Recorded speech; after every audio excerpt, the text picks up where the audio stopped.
ada godaan yang memberatkan gitu. Cukup Ustaz. Syukron. Assalamualaikum warahmatullahi wabarakatuh.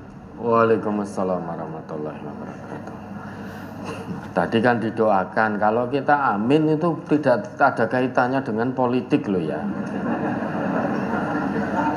Doakan kebaikan ya kewajiban kita orang Islam ya mengaminkan. Tapi itu tidak ada sangkut pautnya sama sekali dengan politik. Lah apa nek didoakan terus tidak amin gara-gara mau pilihan presiden begini. Ya.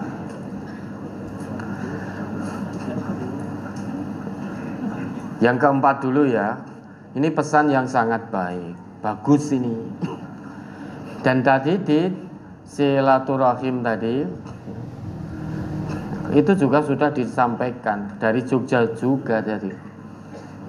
Jangan hanya sebatas jadi mahasiswa, tapi jadilah maha santri. Kan begitu di silaturahim tadi. Sehingga kalau hanya sebatas mahasiswa, itu hanya mengejar ilmu pengetahuan saja. Tapi kalau maha santri, itu dua-duanya. Ya ilmu agama, ya ilmu pengetahuan. Apapun fakultasnya, tidak akan pernah meninggalkan ngaji. Karena ngaji itu bukan perintah rektor, bukan perintah dosen, tetapi ngaji itu perintah Allah. Dalam Quran surat Shad ayat 29. Kalau kita telaah ayat itu, kita akan sampai pada kesimpulan urip pisan niki mung kon ngaji karo Gusti Allah, pahami dan amalkan hasil kaji. Kan begitu. Kalau ada mahasiswa mungkin di fakultas favorit ning orang ngaji, nggak ada apa-apanya itu di hadapan Allah. Meski pinter ora umum. Haman itu pinter enggak? Jenius Haman itu, tapi kan orang ngaji.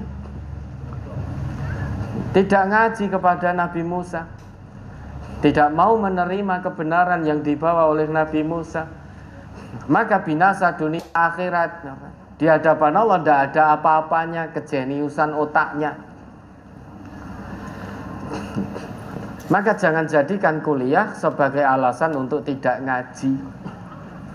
Semakin sulit lulus nanti saudara dan saudari ini. Begitu kuliah, alasannya tidak ngaji karena sibuk kuliah. Ya sudah, Allah akan datangkan kesulitan demi kesulitan dalam perkuliahan saudara dan saudari. Engkau golek dosennya angel setengah mati engkau. Tapi kalau panjenengan ngaji, nanti Allah akan berikan kemudahan demi kemudahan. Ada campur tangan Allah dalam kuliah jenengan. Kalau jenengan ngaji, tadabbur Quran, pahami, amalkan hasil kajian. Kuliah, saya kuliah, tapi saya tetap seorang muslim. Orang Islam, meski dia kuliah di universitas favorit, fakultas favorit, tapi kalau dia tidak mau tadabbur Al-Quran, tidak mau interaksi dengan Al-Quran, tidak mau terpimpin oleh Al-Quran, maka hilang identitas keislamannya. Hilang identitas keislaman itu bukan berarti terus keluar dari Islam, bukan begitu. Ya tetap Islam, ya sholat, tetapi tidak paham tentang Islam. Karena tidak mau interaksi dengan Al-Quran. Maka jangan bangga kalau hanya sebatas jadi mahasiswa. Ilmunya kuat tapi akhlaknya rapuh, untuk apa dibanggakan? Islam tidak mengenal dikotomi keilmuan. Menjadi seorang muslim itu harus kuat akhlak, kuat ilmu. Ilmu pengetahuan di sini apapun sesuai dengan potensi yang ada pada kita, pada panjenengan semua. Kalau Allah berikan potensinya di olahraga, pilih satu bidang itu menjadi spesialisasinya. Allah beri potensi di pertanian, ya tingkatkan betul, kuasai betul terkait dengan pertanian.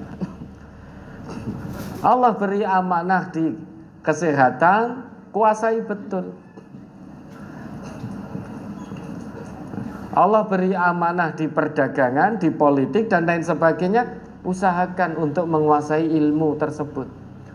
Namun ingat, jalankan ilmu pengetahuan itu berdasarkan ilmu agama. Landasannya ilmu agama. Maka akan bermanfaat tidak hanya bagi diri sendiri, tapi bagi orang lain, bagi lingkungan, bagi masyarakat, bagi umat, bagi bangsa dan negara. Ilmunya akan bermanfaat. Itu ilmu yang mengandung keberkahan dari Allah. Ilmu pengetahuan sebagus semaju apapun, kalau dijalankan tanpa ilmu agama, maka akan merusak. Seperti Haman merusak. Ilmu bisnis, kegiatan ekonomi dilakukan tanpa ilmu, landasan ilmu agama, tolak ukurnya akan merusak. Seperti Qarun. Ilmu tentang amanah jabatan atau kekuasaan dijalankan tanpa ilmu agama akan merusak. Seperti Fir'aun. Merusak karena Fir'aun menjalankan kekuasaannya tanpa dilandasi agama, ketundukan pada Allah, tidak mau menerima seruan Nabi Musa, maka merusak Fir'aun. Karena menjalankan ilmu kekuasaan, ilmu politiknya tanpa landasan agama, merusak sudah. Qarun melakukan kegiatan ekonomi tanpa landasan agama, merusak juga Qarun. Merusak tatanan kegiatan ekonomi. Karena tidak peduli, barang haram tetap ayo masuk, piye carane duwite kono pindah ning kantongku. Maka timbullah kapitalis. Kalau kita mau jadi kapitalis wis telat, wis enek Qarun loh. Kecuali jenengan kapitalis jadi pionirnya itu tidak masalah, rodok terkenal loh ya. Terkenal dalam keburukan. Lah Qarun sudah mendahului kok. Maka sudah sangat terlambat kalau mau ikut-ikutan. Nah, biar selamat bagaimana? Jalankan kegiatan ekonomi berdasar ilmu agama. Ilmu ekonomi jalankan berdasar ilmu agama. Ilmu politik jalankan berdasar ilmu agama. Ilmu kesehatan jalankan berdasar ilmu agama. Kalau kita bicara agama, ya Islam gitu. Jalankan ilmu pengetahuan berdasarkan, berlandaskan aturan dalam Islam. Kalau Islam melarang menjatuhkan kehormatan saudaranya, maka kita sebagai misal ada politikus muslim, jalankan ilmu perpolitikannya tanpa menjatuhkan lawan politiknya, tanpa memfitnah, tanpa mengumbar aib lawan politiknya. Tawarkan program, bersaing secara sehat dengan program. Begitu. Kalau Islam melarang mencuri, dalam berkegiatan politik jangan lakukan manipulasi, pencurian dan lain sebagainya. Banyak orang yang menguasai ilmu ekonomi, tetapi tidak peduli dengan agama, maka untuk memupuk kekayaan harta benda, dia tinggalkan nilai-nilai yang diatur dalam agama. Maka ini merusak. Nah ini ya, untuk adik-adik lulusan SMA kita khususnya. Nah nanti sebentar lagi juga lulusan pondok MTA. Dimanapun kalian kuliah, jangan tinggalkan Allah, jangan tinggalkan Quran dan Sunnah. Tetap ngaji, tersambung dengan majelis dimanapun kalian kuliah. Karena hidup kita di dunia dari Allah ini, sekali ini memang amanahnya untuk ngaji kalau kita ingin mendapat keberkahan dari Allah. Kitabun anzalnahu ilaika mubarakul liyadabbaru ayatihi waliyatadzakkara ulul albab.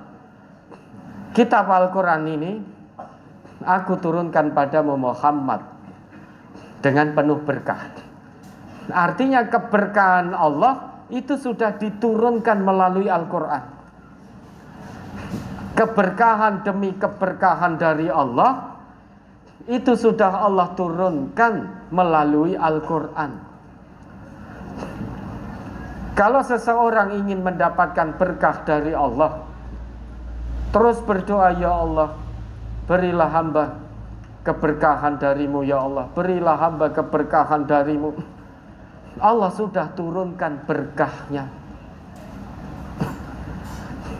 yaitu Al-Quran yang Allah turunkan dengan penuh berkah. Kalau ingin mendapat keberkahan dari Allah, dekati Al-Quran. Jadikan Al-Quran di depannya. Hidup terpimpin dengan Al-Quran. Maka otomatis akan mendapat keberkahan demi keberkahan dari Allah. Liyadabbaru ayatih. Agar manusia itu mentadabburi tiap-tiap ayatnya. Ini artinya, kalau orang itu ingin mendapatkan keberkahan dari Allah, tidak ada cara lain selain ngaji tadabbur Al-Quran dengan maknanya yang syumul, maknanya yang menyeluruh. Dari qiraah meningkat ke tilawah, kemudian ke al-faham, kemudian amal. Dari qiraah hanya sekedar membaca, mendapatkan pahala, meningkat kepada tilawah. Qiraatul Quran wa maknahu, membaca Al-Quran dengan mentadaburi maknanya. Kemudian dari tilawah diharapkan menjadi paham isi Al-Quran. Dari paham kemudian diamalkan. Itu makna dari tadabbur Al-Quran. Jadi tidak hanya sebatas qiraah. Dari qiraah itu sangat bagus, tapi tingkatkan kepada tilawah. Baca Quran sekaligus maknanya dalam bahasa kita, ngaji. Kemudian dari ngaji menjadi paham, dari paham kemudian berikutnya mengamalkan. Itu makna tadabbur Al-Quran. Sekalipun qiraah, tilawah dan paham, namun tidak mengamalkan isi kandungan Al-Quran, yaitu belum dikatakan tadabbur. Baru dikatakan tadabbur kalau sudah mengamalkan. Lah hanya orang yang mau ngaji dan mengamalkan hasil kaji, tadabbur Quran sajalah yang akan mendapat keberkahan dari Allah. Ternyata tidak semua manusia mau untuk itu. Tidak semua manusia mau mendapatkan keberkahan dari Allah. Hanya manusia yang ulul albab, berakal sehat sajalah yang mau mengambil pelajaran dari kandungan isi Al-Quran. Kalau dia akalnya masih sehat, dia pasti akan mengambil pelajaran dari isi kandungan Al-Quran. Bagaimana mungkin seseorang mau mengambil ibrah pelajaran dari kandungan Al-Quran kalau tidak ngaji? Bagaimana mungkin seseorang yang tidak ngaji akan mendapatkan keberkahan dari Allah? Nah, itu kan rangkaian ayat itu. Kalau ingin dapat keberkahan dari Allah, ngaji, nah, pahami, tadaburi Quran. Dari tadabur Quran, dari ngaji itu akan dapat pelajaran. Yang mau mengambil pelajaran dari Al-Quran hanya ulul albab. Sebaliknya juga begitu. Orang yang ulul albab, yang punya akal sehat, akalnya masih jalan secara sehat, dia pasti mau mengambil pelajaran dari Al-Quran. Dia sadar betul, untuk mengambil pelajaran dari Al-Quran, dia harus ngaji tiap-tiap ayatnya. Maka dia akan ngaji. Nah, dari ngaji itulah dia akan mendapatkan keberkahan dari Allah, diberi kemudahan dari semua kesulitan yang dialami,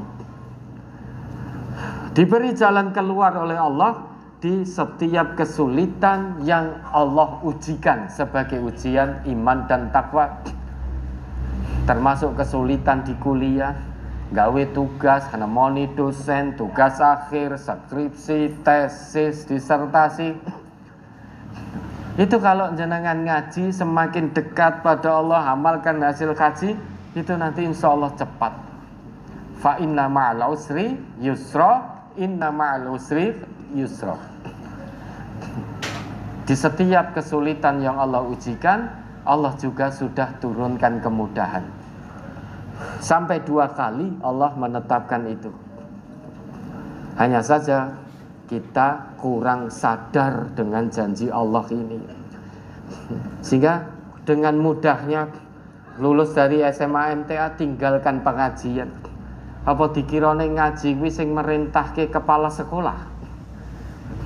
Ngaji itu yang merintahkan langsung Allah. Tapi tetap semua kembali ke hatinya masing-masing. Kalau pengen hidup selepas SMA dengan hawa nafsu, ya silahkan, tidak usah ngaji. Nanti akibatnya juga akan saudara atau saudari tanggung sendiri dunia dan akhirat. Kalau ingin mendapatkan akibat yang baik dari Allah, tentu hati saudara tetap condong pada pengajian, tetap ngaji karena merasa butuh pada Allah.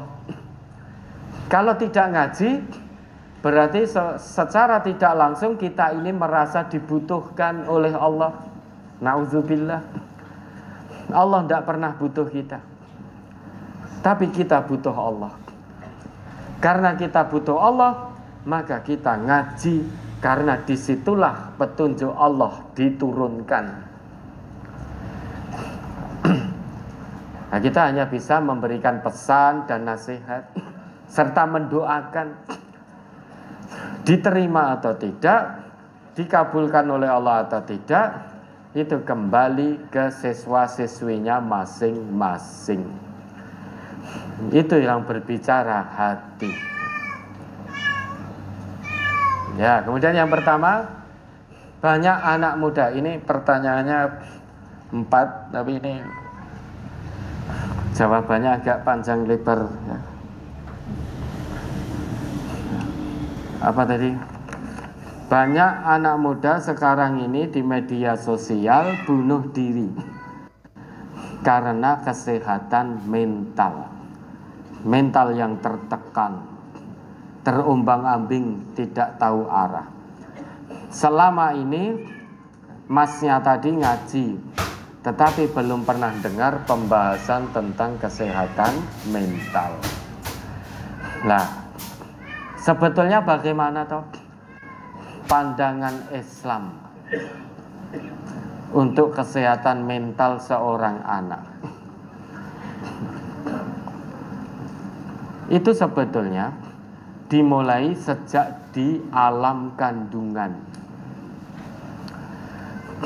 Orang tuanya taat pada Allah, terus mendoakan, ya Allah, anugerahkan hambamu ini keturunan yang soleh. Terus doakan.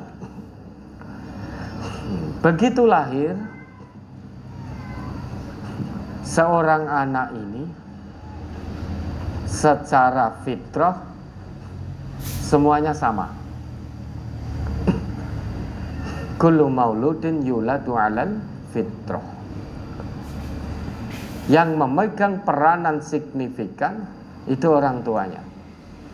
Fa abawahu yuhawwidanihi au yunassiranihi au yumajjisanihi.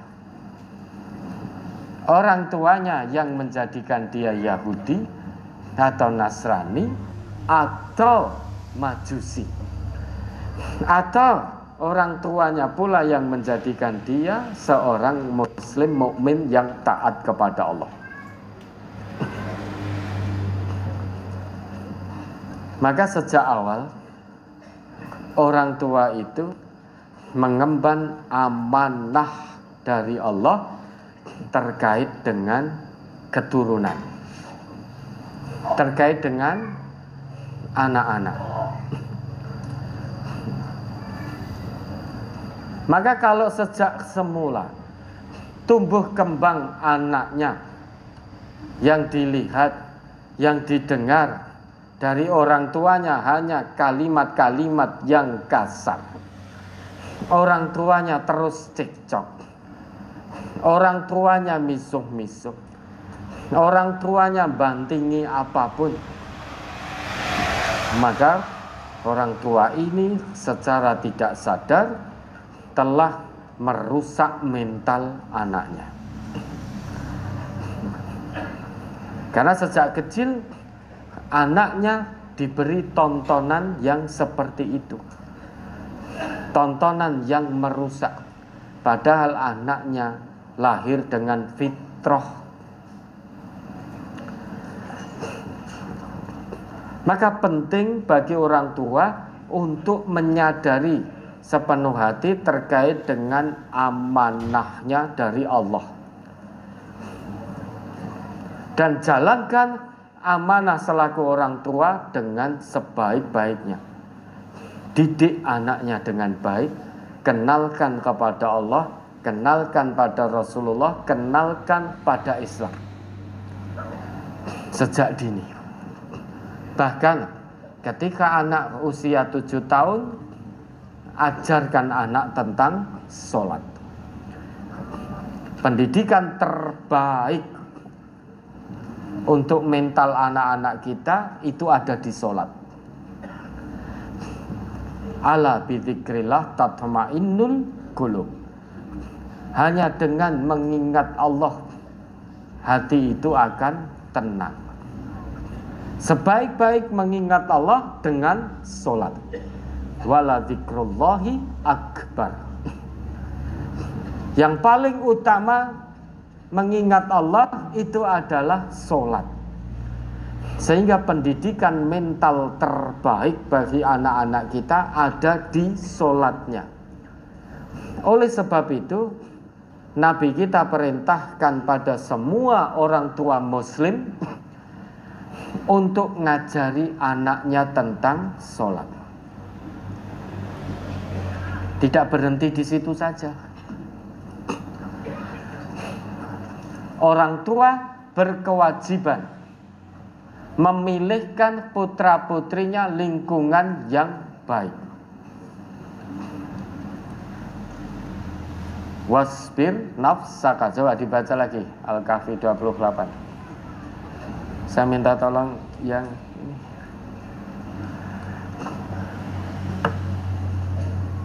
Surat Al-Kahfi nomor surat 18 ayat 28.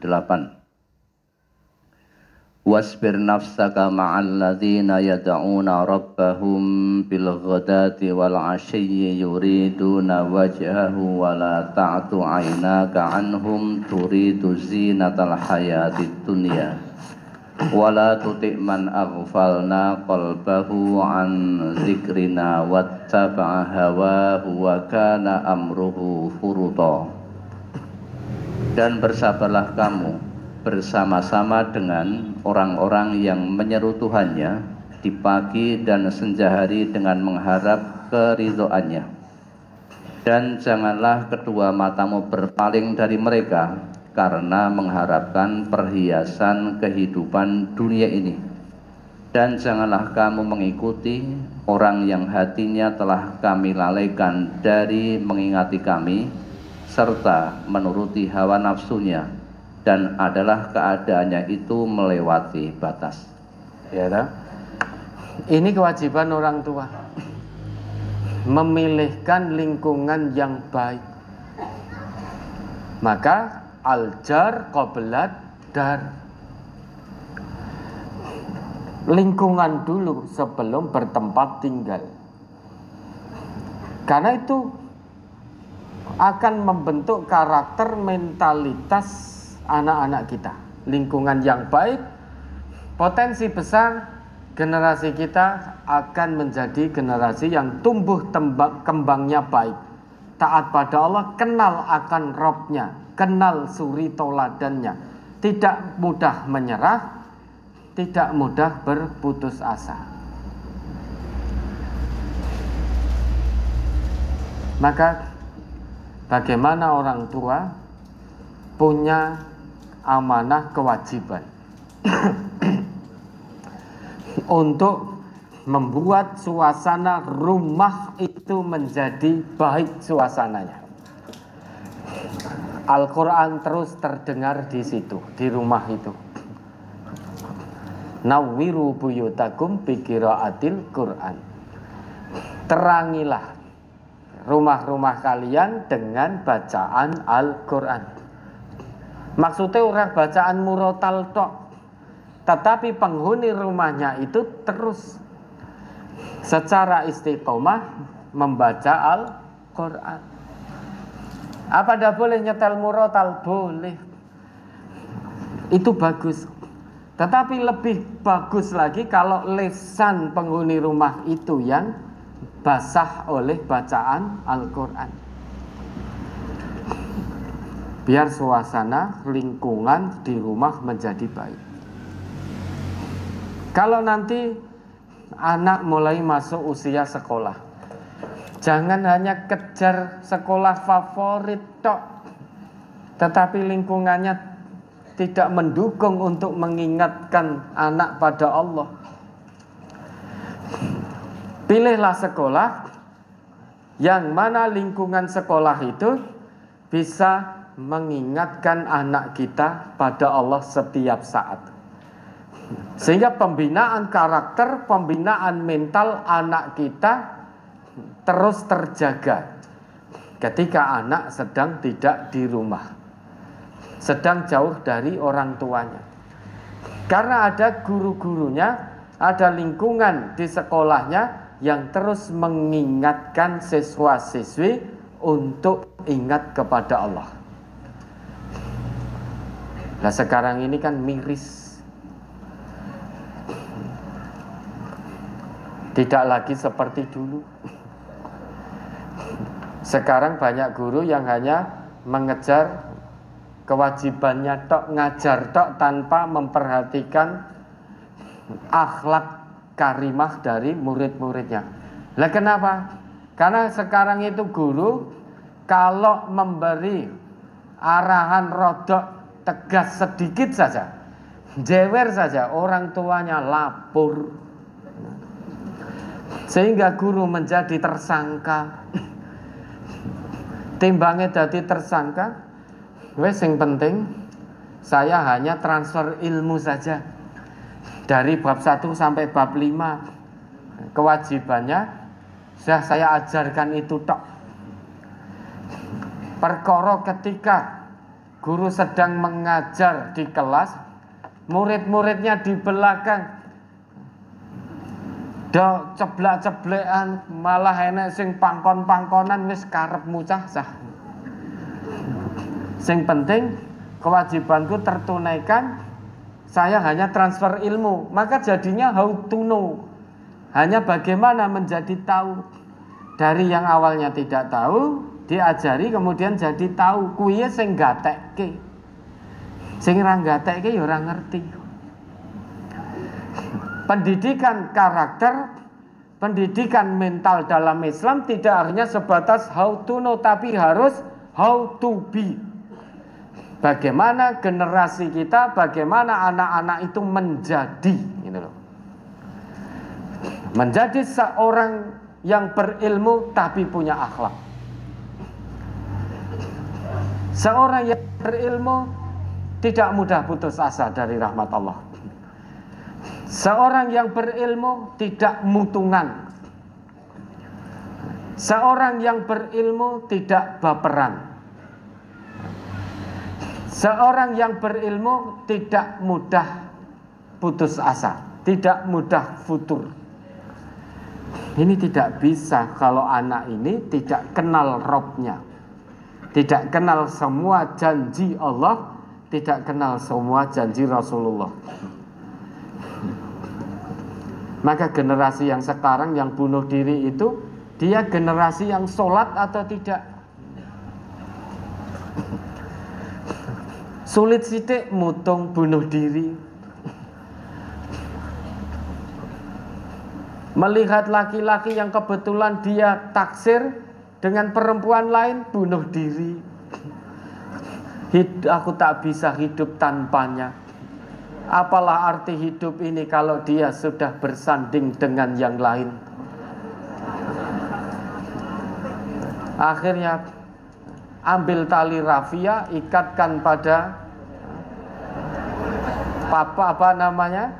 kayu di atas rumah, gantung di situ, mati sek ketemu malaikat dipoteng-poteng.